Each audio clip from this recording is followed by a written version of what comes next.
Hey folks, welcome back. It's a good morning when you can start it with a chainsaw. That was my Husky 555. I just cut up a few of the hard maple rounds. I think I've got some red oak in there as well. I'm pretty excited today because Marc Joanis, who is with Eastonmade, stopped by the other day. And Marc brought me something to try out for a little while. And it's not going to be a long time, but it'll be a little while. That's a 1222. Now, I've only seen these operate. I don't think I've actually put my hands on one and put some wood through it myself, but that'll change here today. Now, Marc dropped this unit off, and maybe lucky for one of you out there, this unit is going to be for sale real soon. So if you're interested at all, make sure you contact Marc Joanis. I'll put his contact information in the description of this video. But this will be for sale real soon, and I'm going to try it out in the meantime. This right here, as I said, is a 1222. It is very lightly used. So someone bought this brand new, they ran it, and they didn't run it all that much before they decided to move on to something different. Now at this point, it's basically the first time I've ever seen it. Marc rolled in my laneway. He gave me a brief once over of how it works, and well, here it sits. I just topped it up with gas. I made sure there's oil in it, the hydraulic fluids in it, ready to go. Everything's greased up on the push, and so we're going to get started here. Now, if you're not familiar with this unit is obviously a horizontal splitter. It's got the log lift here. It's also, it's got the cradle up there, which I really like with this model. You can see these two pieces here. So once the log rolls up there, it's going to be held in place. I don't have to hold anything. We have the six-way wedge on here. Another thing that I found nice about this unit that I've seen before is this thing's hydraulically controlled. So you can move that wedge up and down. You see underneath there, down below, you've got the feet. So I've got those down right now. Now those retract obviously when you're trailering it. This jack here I'll take out of the way momentarily. It's just to crank up off the ground when you're retracting those feet so that you can tow it. Now somewhat similar to the Eastonmade Ultra I had for a while before the Axis, the drawbar here, it allows you to mount at either end. And so I'm going to take this off momentarily. There's a pin down here to do so, right there. So I'll take that out momentarily, pull that out, stow it out of the way. If I make a big pile of wood, which I expect, I can always pull it from the back side here by putting that same drawbar right in there. Now at the back here, we've got the 14 horse Vanguard. This is the same engine that's on that Axis over there. The difference is this model has electric start. The model that I have over there, I didn't get that option. So electric start here, and you can see the battery right down here.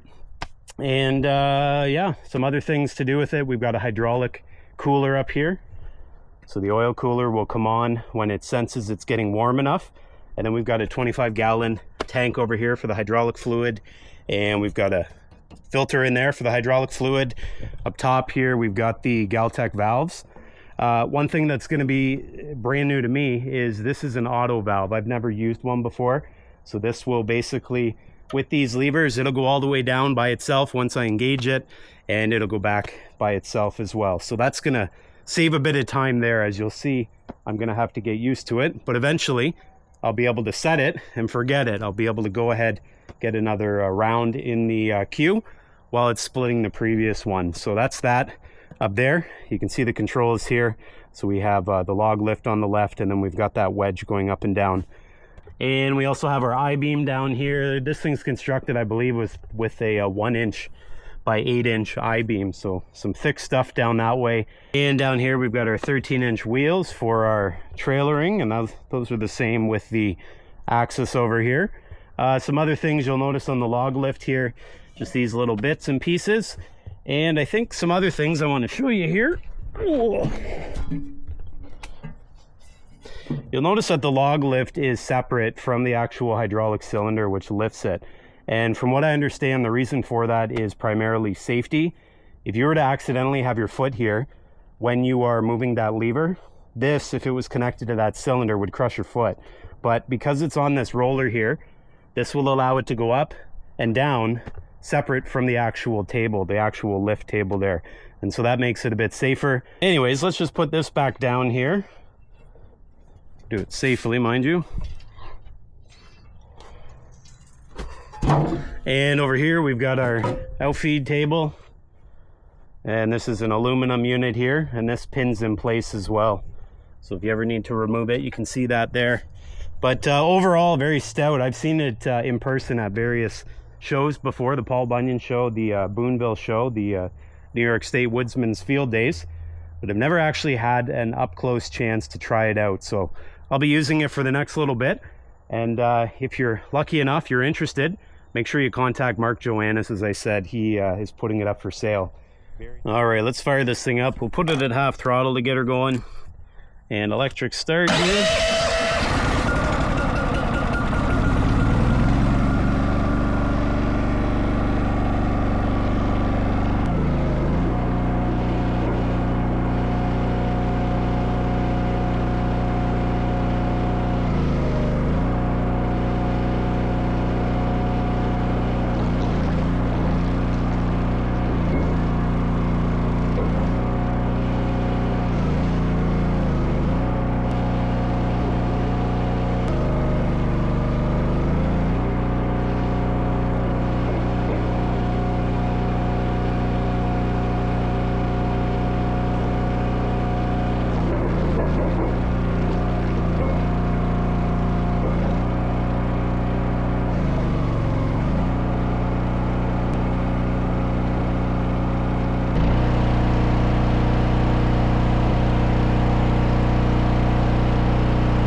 Well, folks, that's my very first go around with a 1222. I'm happy to say this thing has lived up to the expectations. I'm very happy with how much firewood it made, and while it made it in a hurry. I've seen this in action with other people using it, but never actually put my hands on it to try it, and so I had a bit of a treat here today. Now, if this was hanging around for the long term, I think one thing I would try to do is figure a way for this firewood to make its way into the IBC cage without me touching it. Now, I can probably get the tractor and the grapple out and pick it up and do that, or the bucket, but I think I would like to have some sort of conveyor similar to the Axis, putting it directly into the IBC cage if this was going to be my permanent setup. Now, there were a few things with the 1222 that I absolutely would have to have if I was going to a horizontal splitter, one of which is this. Those log cradles, they are as good as they look. I was simply pressing the lever, the round was coming up on the log lift, and it was falling and centering itself right in line for the split. I found that very time saving. I found that very nice. And I think once the winter rolls around and all these rounds are covered in snow and ice, having a log cradle would be even better, because the log's not going to, or the round is not going to roll off once it gets trapped in that cradle. Another thing I liked was the adjustability of that wedge, just by using the lever up here. I especially like that because you could make it so that the round was centered on the center of the wedge. Now, if you had a piece that went through and it was a bit too big for your liking, what I found was you could raise this all the way up. And then this section down here allows you to split that last piece just one more time without running it through the rest of the wedge. Push plate size, I found that to be a good one there. It's big enough that it's going to hold the round there. It doesn't make it seem like it's going left, right, or up. It also sort of matches the wedge size. So when it pushes through, it pushes right through. You don't have part of the round hanging over the push plate. It's lined up with it. So that gives you a nice split all the way through, I found. Now, the teeth here were something that I was thinking about, especially in the winter time. When it comes winter, the rounds will be covered in snow and ice. I think the teeth will be nice because they'll grab onto that round and make it so they aren't sliding everywhere.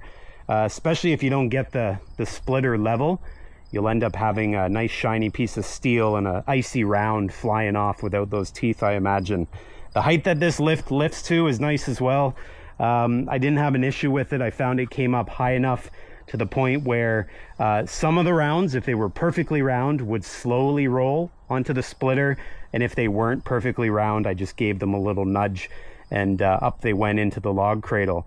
One thing I didn't want to have was a log lift that sent the rounds flying over the splitter. In this case, it worked well. It was a nice slow up and down, fast enough, and so very happy that way.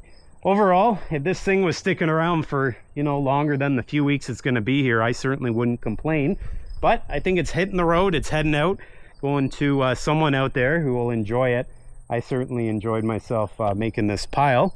I think what I'll do at some point, I'll get out here and I'll do a direct comparison. Maybe we'll split some firewood 1-to-1, and we'll see just how fast this 1222 is versus the Axis.